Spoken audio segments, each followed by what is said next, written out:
Fala, estranhos! Hoje, a pedidos, eu resolvi fazer aqui uma mini aula, tá? Jogo bem rápido, sobre polaridade da molécula, né? O que é essa história de polaridade da molécula? E aí, depois, eu vou gravar um outro vídeo falando um pouco das forças intermoleculares, porque eu vi que é um assunto que algumas pessoas têm um pouco de dificuldade de assimilar.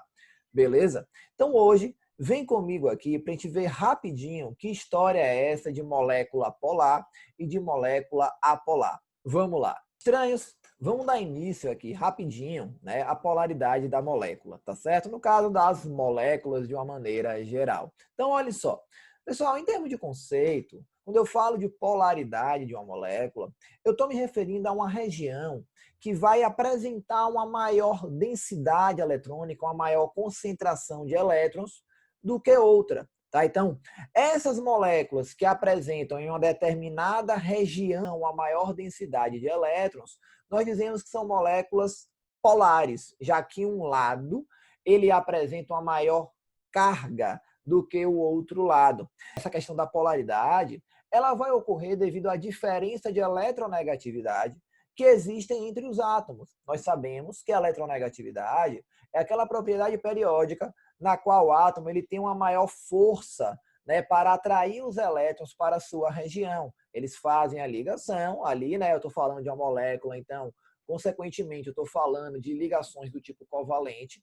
Tá? Então, tem ali, existe um compartilhamento de elétrons, e nesse compartilhamento, se eu tiver ali, no caso, com ligantes diferentes, né? Eu estou falando de moléculas que eu tenho átomos diferentes se ligando, esse compartilhamento ele vai tender mais para um lado, né? Mais para um átomo do que para o outro. Então, é essa diferença de eletronegatividade que vai causar aí essa questão da polaridade da molécula. Então, olha só, eu tenho aqui só esquematicamente, né, um desenho onde eu tenho aqui dois átomos se ligando, beleza? Compartilhamento aqui, né, de um par de elétrons.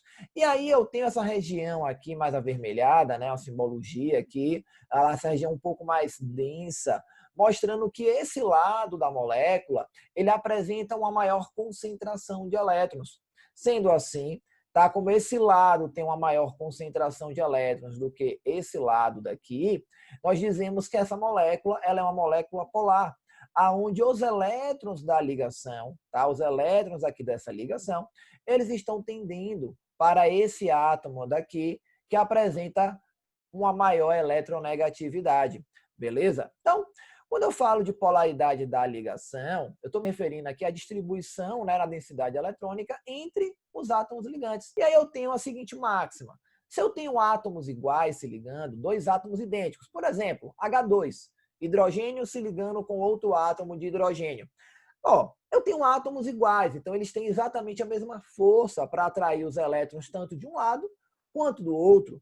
Como eles apresentam a mesma intensidade, né, no caso de atração de elétrons, né, que é aquela eletronegatividade, nós vamos dizer que aquele elétron, no caso, aqueles elétrons que estão no compartilhamento da ligação, eles vão ficar no meio, bonitinho da ligação. Ele não vai estar tendendo nem mais para um lado, nem mais para o outro. Sei lá, é como se eu tivesse, né, isso aqui, para ficar um pouco mais claro para vocês, eu tenho aqui, né, o átomo de hidrogênio, deixa eu só botar aqui bonitinho, o átomo de hidrogênio se ligando a outro átomo de hidrogênio.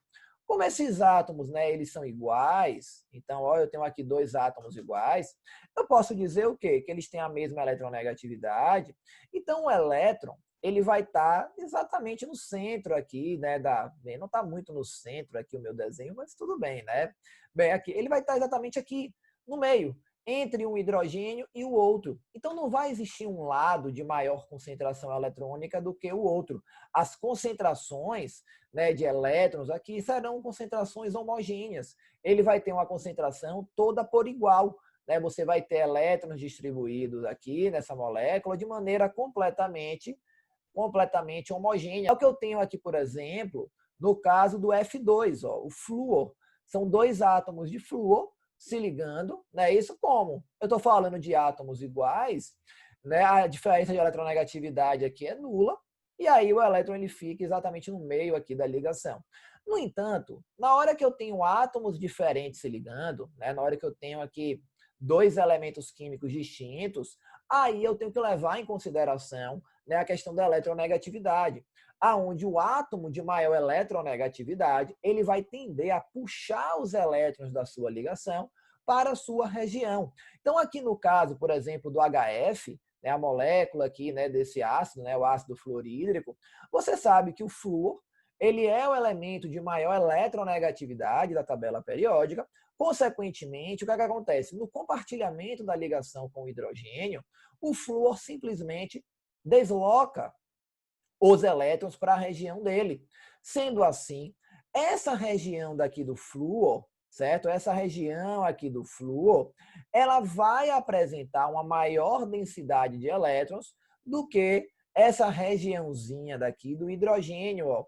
Por quê? Porque os elétrons estão tendendo mais para o átomo de flúor do que para o átomo de hidrogênio. Então, quando eu tiver elementos químicos distintos em uma mesma ligação, eu posso já afirmar que aquela ligação entre aqueles dois elementos diferentes, ela será uma ligação polar, já que, se os elementos são diferentes, sempre vai existir uma diferença de eletronegatividade entre eles.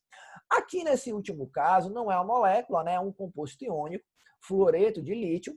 Perceba que aqui eu botei aqui o flúor muito vermelho, né? O flúor está bem vermelho aqui, por quê? Porque lá na ligação iônica, na realidade, você não tem um compartilhamento de elétrons.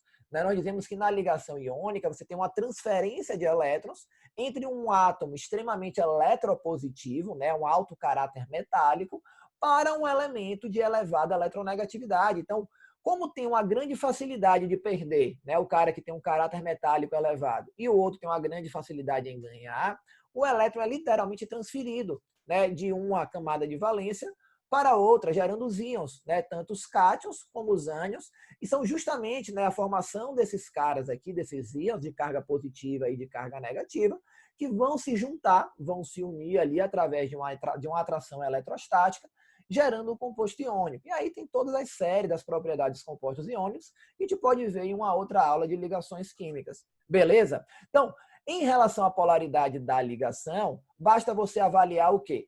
Ó, os ligantes são iguais? A ligação vai ser apolar. Ligação, por favor, estou falando de ligação, tá? Os ligantes são diferentes, a ligação vai ser polar. Pronto, então, para você avaliar a polaridade da ligação, basta você observar se os ligantes são iguais ou se os ligantes são diferentes. Agora, vamos dar uma olhadinha aqui na polaridade, certo? Da molécula. Quando eu falo da polaridade da molécula, eu estou querendo saber a distribuição de elétrons na molécula como um todo. E não apenas observar uma ligação. Eu posso ter, por exemplo, né, uma ligação polar entre dois átomos distintos, mas a molécula como um todo, a distribuição do elétron na molécula inteira, ser homogênea, ser uma distribuição toda uniforme, gerando uma molécula apolar, mesmo apresentando ligações polares. E aí eu quero te mostrar essa situação aqui, ó, na molécula, por exemplo, do CO2, né, o gás carbônico. Eu tenho aqui o carbono, realizando aqui, né, as 4 ligações dele, fazendo aqui as 2 ligações covalentes duplas, onde cada uma está se ligando aqui a um átomo de oxigênio. O que é que acontece? Como o átomo de oxigênio é um átomo de elevada eletronegatividade, ele vai deslocar os elétrons da ligação para a sua proximidade, tanto desse lado quanto do outro. Então, a ligação C-O, essa ligação daqui, ela é uma ligação polar. A polaridade existe uma diferença de concentração de elétrons na ligação de um lado para o outro.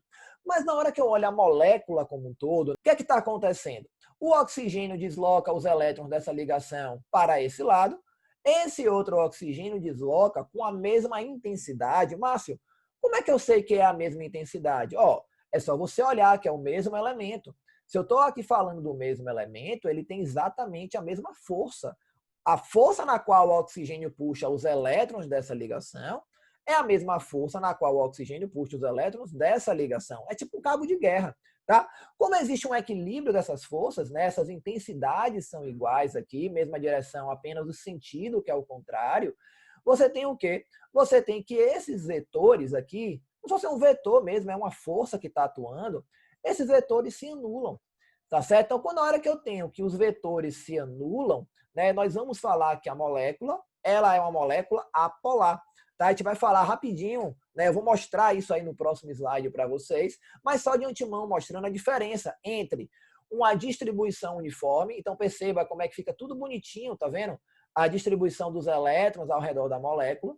Por outro lado, se você pega aqui agora, né, a molécula da água, tá? A molécula da água aqui, o que acontece? Você sabe que o oxigênio ele é mais eletronegativo do que o hidrogênio, e aí, consequentemente, nessa ligação, o oxigênio ele desloca os elétrons para a sua região, tanto desse lado quanto do outro lado. E aí, o que acontece? Você vai gerar aqui um vetor resultante para cima. Esse vetor resultante vai apresentar um valor total diferente de zero. Tá? Então, esses vetores aqui, esse vetor com esse vetorzinho aqui, eles não se anulam. Consequentemente, nós vamos falar que a distribuição aqui, né, na molécula de água é uma distribuição que não é uniforme, o que termina fazendo com que a molécula de água ela seja uma molécula polar, beleza? Porque a concentração de elétrons na proximidade do oxigênio, ela vai ser muito maior do que a concentração de elétrons nas proximidades do hidrogênio. Então, é como se você tivesse uma alta carga nessa região daqui e uma pequena carga, né, de elétrons aqui, ó, nessa região. Então, você deixa a molécula com uma certa deformidade. Ela é uma molécula disforme, consequentemente, é uma molécula polar. Beleza? Então, olha que jogo rápido, tá? Para as moléculas apolares. Percebam, aqui é o mesmo exemplo que eu coloquei no slide anterior, né, onde tem aqui, né, uma distribuição uniforme, mas você tem aqui também, ó, por exemplo, nessa molécula, né, aqui é um exemplo clássico aqui de uma molécula dessa tetratômica, com essa geometria aqui, que é uma geometria do tipo trigonal plana. Você tem aqui o BF3, um exemplo clássico, tá? BF3 é como se eu tivesse o boro aqui no meio, né, como sendo o átomo central dessa molécula, e o flúor em cada uma dessas pontas. Como eu estou dizendo que esses três átomos em amarelo aqui, né, são átomos iguais, eles vão apresentar a mesma força, vão deslocar os elétrons de cada uma dessas ligações aqui com a mesma intensidade. Então, na hora que você analisa a molécula como um todo, olha o que é que está acontecendo. Essa molécula, ela tem uma distribuição uniforme aqui em cada região dela. Então, se está tudo homogêneo, né, você fala que a molécula ela vai ser o quê? Apolar. Ela não apresenta uma região com a maior concentração de elétrons do que outra. Aqui é um outro caso clássico. Dentro lá da química orgânica, na hora que a gente fala lá, né, dos hidrocarbonetos, aqui é a molécula do benzeno. Né? Molécula do benzeno, perceba também, a gente fala até que os hidrocarbonetos são compostos apolares, né? A gente sempre fala, todo hidrocarboneto é um composto apolar, por isso que são pouquíssimos solúveis em compostos polares, como é o caso da água. E é por isso que o petróleo, por exemplo, quando você tem um vazamento de petróleo em alguma região, você tem que o petróleo, por ser menos denso do que a água, ele fica ali na superfície e não se mistura, devido ao fato de o petróleo ser constituído basicamente de hidrocarbonetos. Né, existem outros compostos também ali dentro, mas na sua grande maioria são hidrocarbonetos, o que termina gerando o petróleo como um todo, né, uma mistura ali de várias substâncias apolares, e aí não vai se misturar com a água. Então, a gente diz aqui o seguinte, uma maneira fácil de você tentar deduzir se a molécula é polar ou não, que rola muita dificuldade para saber para onde vai o vetor, como é que eu faço a soma vetorial desses caras, a gente diz o seguinte, em geral, se o meu átomo do meio, né, se o meu átomo central, ele não apresentar PEL, o que é PEL, Márcio? PEL significa par de elétrons livres, tá? Então, par de elétrons livres. Esse é o significado de PEL. Ou seja, é aquele carinha que está ali disponível para realizar uma ligação coordenada, né, que alguns chamam também de uma ligação dativa. Tá? Então, os pares de elétrons livres. Então, se o elemento central não tem PEL, certo? A gente vai considerar aqui a molécula como sendo uma molécula apolar. Então, a distribuição, ó, é toda uniforme. Beleza? Agora, por sua vez, se eu tenho uma situação como essas aqui, ó, né, como é o caso da molécula da água, que a gente falou agora há pouco, que existe uma região de maior concentração de elétrons, que seria aqui a região do átomo de oxigênio, então você vai ter aqui uma molécula que vai ser considerada uma molécula polar. A mesma coisa acontece aqui, ó, estranhos. O NH3, tá? A molécula aqui da amônia. O que é que acontece? Ó, o nitrogênio, ele é muito mais eletronegativo do que o átomo de hidrogênio. Então, o que é que ele faz? Ele desloca os elétrons da ligação, ó, para as suas proximidades. Então, você tem aqui vetores sendo formados. Então, você termina formando um vetor resultante também, ó, um vetor resultante que vai ser diferente de zero. A gente fala que o momento de polo dele é um momento de polo diferente de zero. Consequentemente, a molécula ela vai apresentar uma região de maior concentração de elétrons, que seria essa concentração dessa região daqui, no caso do nitrogênio, né? Que além de apresentar, além de puxar, na verdade, né, os elétrons da ligação com o hidrogênio, ele ainda apresenta o par de elétrons livres aqui, ainda tem um pelzinho aqui para ajudar mais ainda essa grande concentração de elétrons em uma determinada região da molécula. Por outro lado, como o hidrogênio, né, ele tende a ficar ali com os elétrons, vamos dizer, mais afastados dele, o que é que acontece? Essa região daqui, ó, essas regiões de hidrogênio aqui, mais atrás, aqui um pouquinho, elas ficam o quê? Elas ficam deficientes de elétron. Então, você vai ter uma região de maior polaridade do que outra. Olha esse caso daqui, ó, o NF3. O NF3 também vai ser aqui uma molécula polar, tá? Porque você tem um vetor resultante aqui também diferente de zero, só que ela vai ser uma molécula um pouco menos polar do que o NH3. É menor a diferença de eletronegatividade, né, entre o nitrogênio e o flúor, para ficar claro, do que entre o nitrogênio e o hidrogênio. Né? O nitrogênio e o flúor, claro, o flúor ele é mais eletronegativo, mas a diferença da eletronegatividade do flúor para o nitrogênio é menor do que a diferença de eletronegatividade do nitrogênio para o hidrogênio. Tanto que você tem, ó, uma diferença, tá, no seu momento de polo, aqui é 1,46, enquanto que aqui é 0,24. Percebam que ambos os momentos, né, eles são diferentes de zero, só que essa molécula daqui, ela termina sendo uma molécula polar, porém de menor intensidade do que essa moléculazinha do NH3. Beleza, estranhos? Então, essa foi a aula de hoje. Um pouquinho aqui sobre polaridade. E assim que possível, eu vou gravar uma aula referente a forças intermoleculares, que na verdade está tudo ligado, né? Você determina a força pela polaridade. Então, próxima aula da gente, eu vou falar um pouquinho sobre as forças intermoleculares, então fiquem ligadíssimos. Tranquilidade? Então, galerinha, muitíssimo obrigado, tá, por você ter assistido o vídeo até aqui. Se você gostou da explicação, se ficou claro para você, deu para sanar as suas dúvidas, dá aquele like, dá aquele joia e, caso ainda não seja inscrito, já sabe, se inscreve no canal, ativa o sininho, para que assim que eu colocar novas resoluções ou novas aulas, você fique ligado e possa acompanhar aqui comigo. Um grande abraço para vocês e até a próxima postagem.